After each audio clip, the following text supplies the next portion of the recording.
Livro Palestras Íntimas, de São Francisco de Sales. Palestra 19. Dos Sacramentos. Antes de saber como nos devemos preparar para receber os sacramentos e do fruto que deles devemos tirar, é preciso saber o que são os sacramentos e os seus efeitos. São os sacramentos canais que, por assim dizer, fazem Deus descer até nós, como nós, pela oração, nos lançamos nele. A oração outra coisa não é mais que uma elevação do nosso espírito para Deus. São diferentes os efeitos dos sacramentos, mas têm todos um mesmo fim e intento, que é a nossa união com Deus. Pelo sacramento do batismo, unimo-nos a Deus como filho ao Pai. Pelo da confirmação, como ao soldado ao seu capitão, cobrando força para combater e vencer os nossos inimigos em todas as tentações. Pelo da penitência, unimo-nos a Deus como os amigos que se reconciliam. Pelo da Eucaristia, como o alimento ao corpo. Pelo da extrema unção, unimo-nos a Deus como o filho que, vindo de um país longínquo, põe já um pé em casa de seu pai para se reunir com ele, com sua mãe e com toda a família. São estes os efeitos diversos dos sacramentos, todos visando, no entanto, a união da nossa alma com o seu Deus. Apenas agora falaremos de dois, o da penitência e o da Eucaristia. Precisamos de saber qual o motivo por que, recebendo nós tantas vezes estes dois sacramentos, não recebemos igualmente as graças habitualmente concedidas às almas bem preparadas, uma vez que tais graças andam anexas aos sacramentos. Verdade é que eles andam anexas, e desde que recebamos os sacramentos em estado de graça, quanto à confissão, entende-se que não conservemos afeto algum a nenhum pecado mortal, recebemos sempre a graça própria do sacramento, que é o ódio ao pecado e o cuidado de não o tornar a cometer. Não recebemos, porém, as graças dependentes da preparação, tais como a força para empreender a correção das nossas más inclinações, coragem para abraçar a prática das virtudes e, finalmente, a perfeição. Temos, portanto, de saber o modo como nos devemos preparar para bem receber estes dois sacramentos, assim como todos os demais. A primeira coisa é a pureza de intenção. A segunda é a atenção. A terceira, a humildade. Quanto à pureza de intenção, é uma coisa inteiramente necessária, não só para a recepção dos sacramentos, mas em tudo o que desejamos ou fazemos. A intenção é pura quando recebemos os sacramentos ou fazemos alguma outra coisa, seja o que for, para nos unirmos com Deus e lhe sermos agradáveis, sem mistura alguma de interesse próprio. Conhecereis se tendes essa pureza de intenção, se ao desejardes comungar e vô-lo não permitirem, ou quando não tendes consolação depois da comunhão, não deixais por isso de ficar em paz, sem consentir em qualquer espécie de inquietação. Digo sem consentir, pois poderia muito bem suceder que ela vos viesse.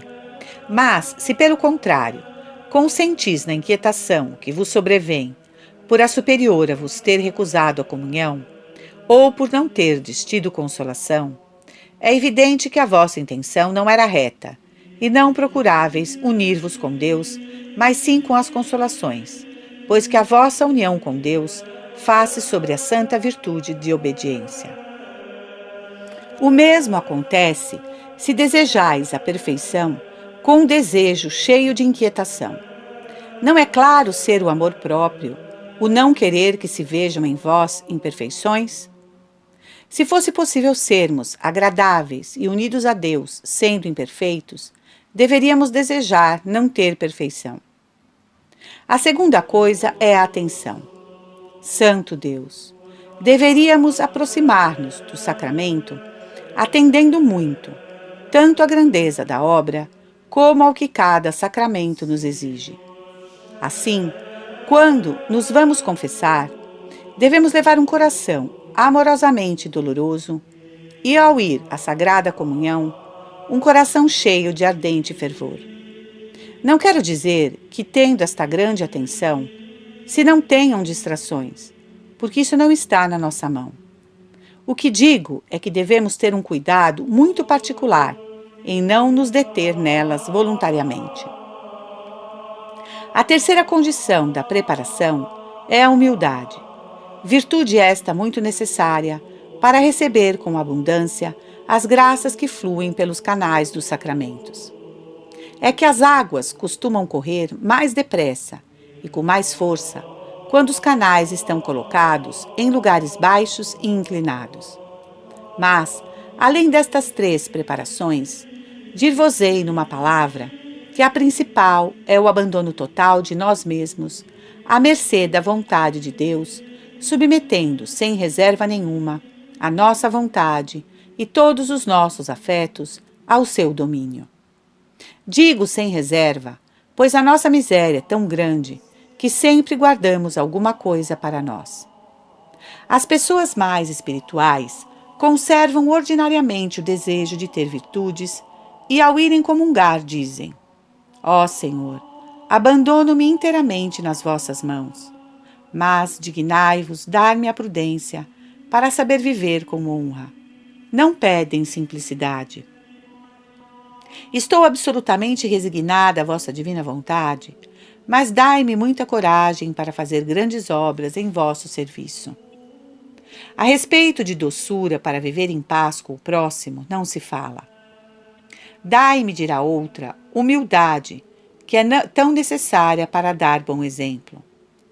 Porém, da humildade de coração, que nos faz amar nossa própria abjeção, parece-lhes que não tem necessidade disso. Ó meu Deus, porque sou toda vossa, dai-me sempre consolações na oração, pois, de certo, disso é que precisamos para estarmos unidos com Deus. Não quereremos mais nada. E nunca pedem tribulações ou mortificações. Reservar toda a sua vontade, por melhor que pareça, não é certamente o meio de chegar a essa união, pois querendo nosso Senhor dar-se todo a nós, quer que, reciprocamente, nos demos inteiramente a Ele, a fim de que a união da nossa alma com sua divina majestade seja mais perfeita e que possamos verdadeiramente dizer com esse grande perfeito entre os cristãos: se vivo, não sou eu que vivo, mas é Cristo que vive em mim. A segunda parte desta preparação consiste em esvaziar o nosso coração de tudo, para que nosso Senhor o encha de si mesmo. Certamente o motivo de não recebermos a graça da santificação, pois que uma só comunhão bem feita é capaz e suficiente para nos fazer santos e perfeitos, não é outro senão o não deixarmos nosso Senhor reinar em nós, como sua bondade o deseja.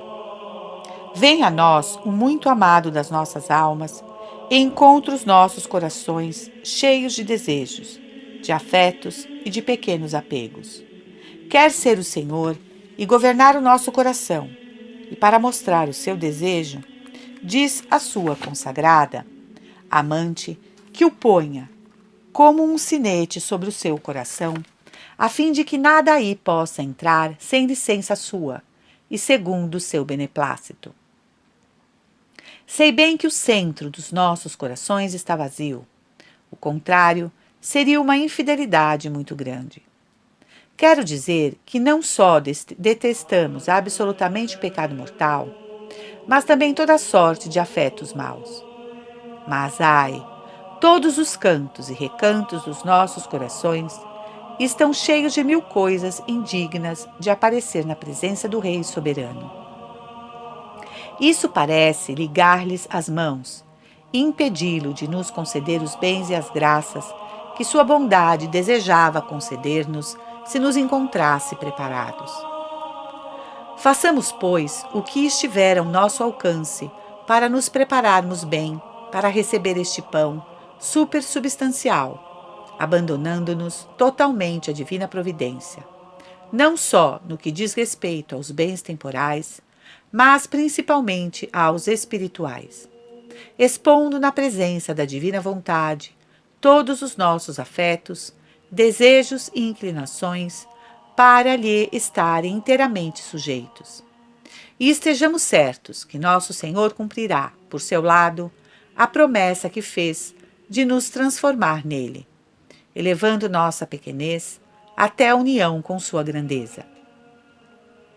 Podemos muito bem comungar com diversos fins, seja para pedir a Deus o sermos livres de alguma tentação ou aflição, nós ou o nosso próximo, ou para pedir alguma virtude.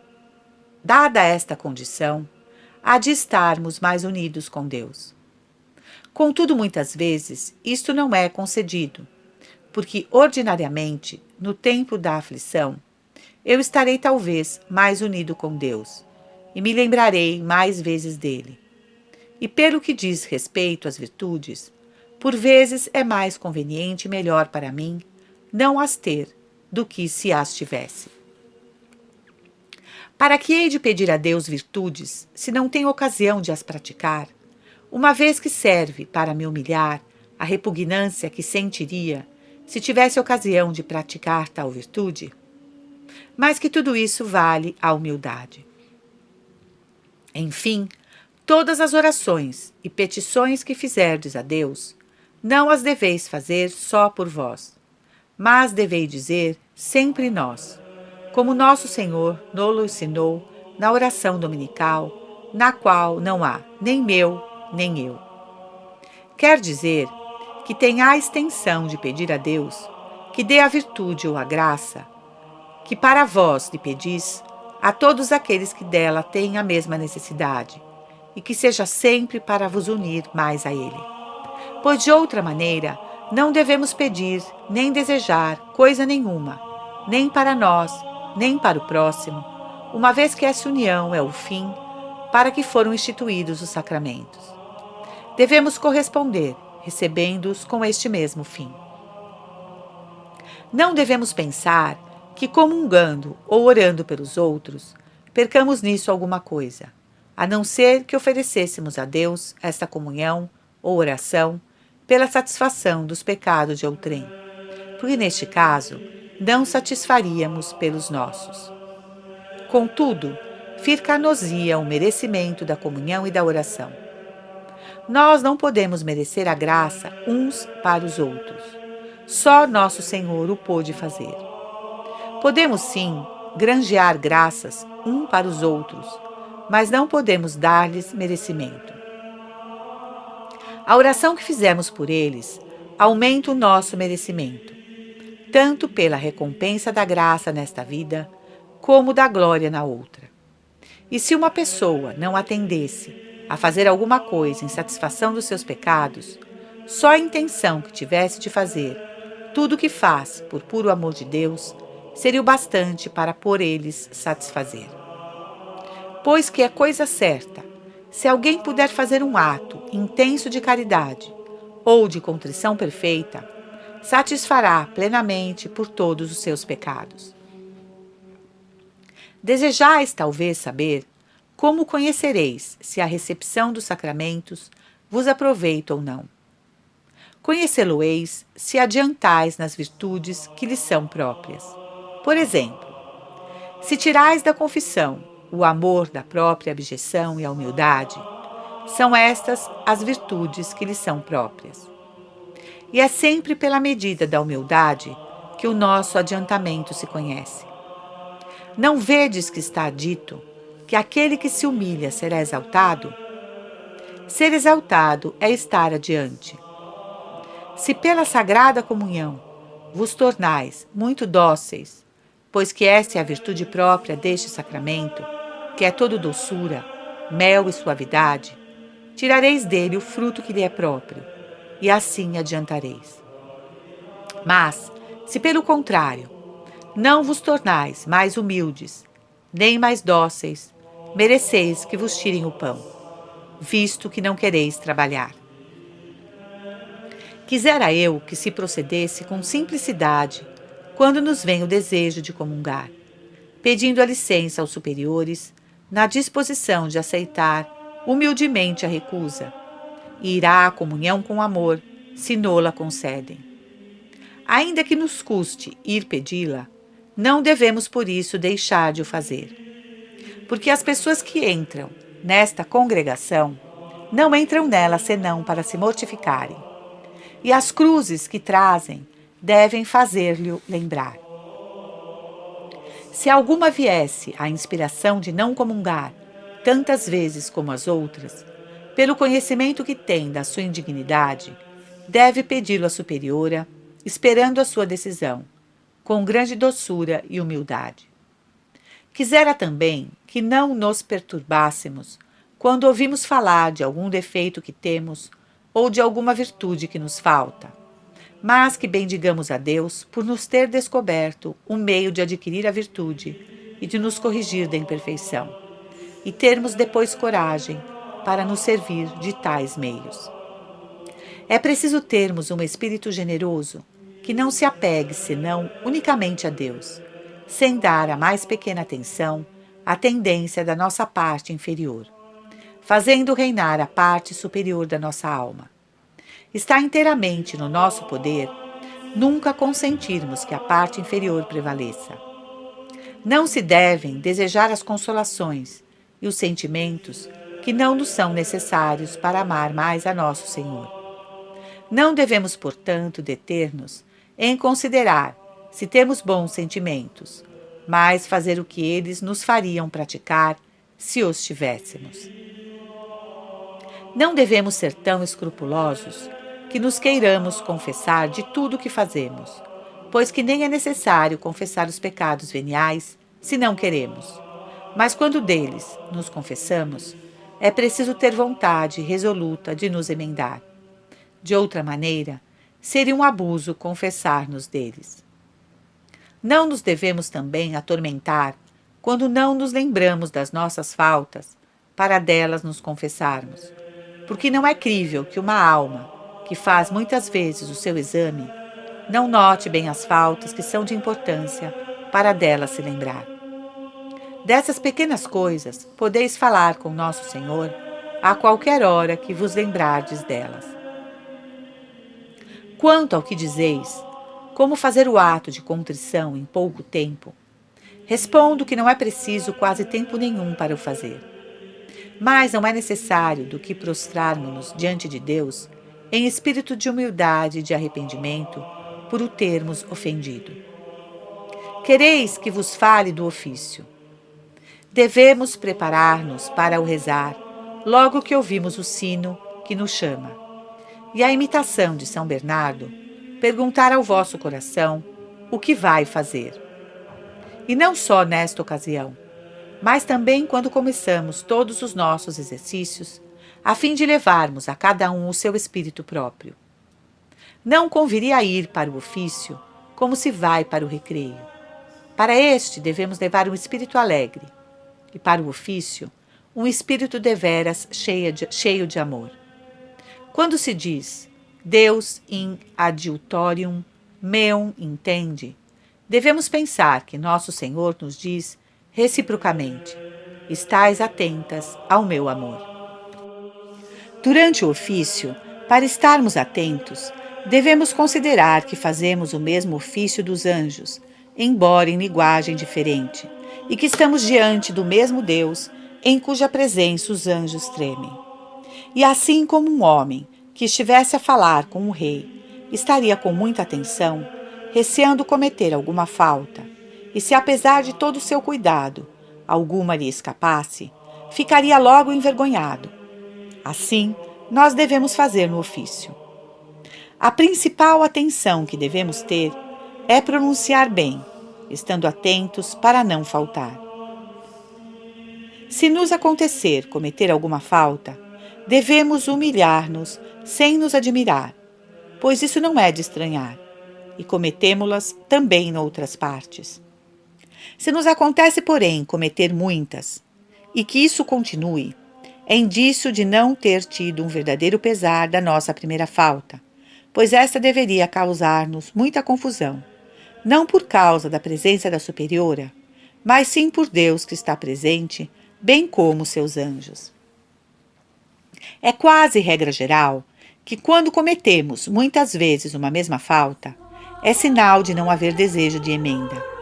E se trata de uma coisa de que já nos tem advertido muitas vezes, dá a perceber que desprezamos a advertência. Não devemos ter escrúpulo de não ter dito, por inadvertência, 2 ou 3 versículos em todo um ofício, contanto que isso se não tenha feito de propósito. Se dormistes durante uma boa parte do ofício, ainda que tenhais dito os versículos do vosso coro, estais obrigada a torná-lo a rezar.